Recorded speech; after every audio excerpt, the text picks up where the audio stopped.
일제강점기 조선인 강제노역 피해자 등을 추모하는 일본 사도광산 추도식을 하루 앞두고 우리 정부가 전격 불참을 결정했습니다. 일본 측 대표로 참석하기로 한 인물이 야스쿠니 신사참배 이력이 있다는 점이 알려지면서 논란이 일자 참석하지 않기로 한 것으로 보이는데요. 박희재 기자, 외교부 발표 내용 전해주시죠. 네, 외교부가 오늘 오후 출입기자단 서면 공지를 통해 밝힌 내용입니다. 내일 일본 사도섬에서 예정된 사도광산 추도식에 우리 정부가 불참을 결정했습니다. 추도식을 둘러싸고 양국 사이에 이견이 발생했는데 조정하기에 시간이 충분하지 않다는 게 이유입니다.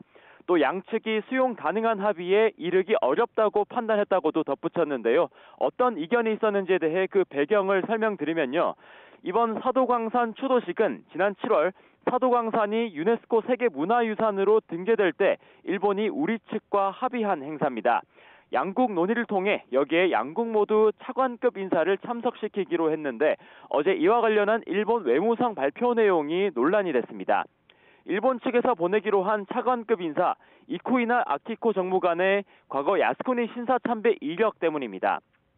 이쿠이나 정무관은 지난 2022년 8월 15일 일본 패전 이래 야스쿠니 신사를 참배한 이력이 있는데 태평양 전쟁 A급 전범이 합사된 야스쿠니 신사에 참배한 인물이 일제 강제노역으로 고통받았던 조선인 노동자 추모 행사에 오는 건 부적절하다는 지적이 제기됐습니다. 여기에 이쿠이나 정무관은 과거 위안부나 강제징용 문제 등을 둘러싼 한일 갈등에 대해서도 한국 측이 양보해야 한다는 입장을 보여온 것으로 알려졌습니다.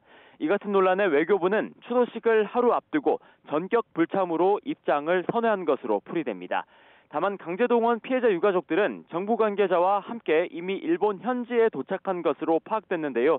발표 직후에 한 방송에 출연한 조태열 외교부 장관은 유가족들과 정부 관계기관이 별도 추도식을 하고 관련 시설, 박물관 등을 시찰하는 별도 일정을 가질 생각이라고 밝혔습니다. 지금까지 외교부에서 YTN 박희재입니다. 일본 언론들도 한국 정부의 사도광산 추도식 불참 결정 소식을 발빠르게 전하며 배경을 분석했습니다. 교도통신은 일본 정부를 대표하는 이쿠이나 아키코 외무성 정무관의 야스쿠니 신사 참배를 문제 삼은 것으로 보인다고 전했습니다. 그러면서 한국 정부는 야스쿠니 신사에 대해 침략 전쟁을 미화하는 장소라며 강요와 국회의원의 참배를 비판해왔다고 지적했습니다. 지지통신도 야스쿠니 신사 참배와 관련한 한국 언론의 보도로 논란이 일었다고 소개했으며 민영 TBS 방송도 이쿠이나 정무관의 참석이 불참을 결정한 이유라는 한국 언론의 보도를 전했습니다.